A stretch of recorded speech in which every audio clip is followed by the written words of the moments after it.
पूछा जाता है प्रकाश के अपवर्तन क्या है और इसके नियम को लिखे।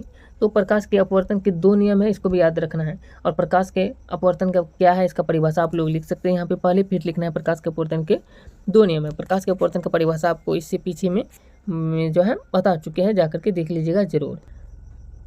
क्वेश्चन में यदि पूछे कि प्रकाश का अपवर्तन क्या है और इसके कितने नियम है लिखे, तो प्रकाश का अपवर्तन का परिभाषा भी लिख देना है।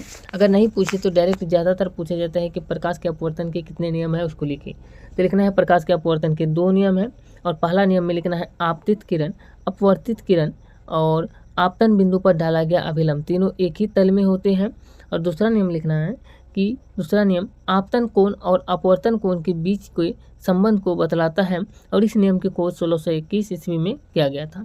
इस नियम के अनुसार यानी जो है इस नियम की ये जो अपवर्तन है प्रकाश का, इसका दूसरा नियम के अनुसार बात करें तो प्रकाश के अपवर्तन के दूसरा नियम के अनुसार हम लोग बोल सकते हैं कि किन्हीं 2 माध्यमों और प्रकाश के किसी विशेष रंग के लिए आपतन कोण की जिया और अपवर्तन कोण की जिया का अनुपात एक नियतांक होता है, जिसे म्यू कहते हैं, होता है, जिसे स्नेल का नियम भी कहते हैं।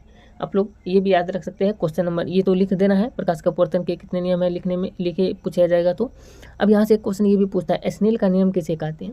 यहाँ पर लिखा गया कि स्नेल का नियम कहते हैं, नहीं जो है प्रकाश के आपको हम लोग लिख सकते हैं प्रकाश के अपवर्तन के दूसरा नियम को स्नेल का नियम कहा जाता है, इस तरीके से लिख सकते हैं। इसे स्नेल का नियम भी कहा जाता है, देख सकते हैं लिखा गया है। और अर्थात यहाँ पर लिख सकते हैं sin I बटे sin R।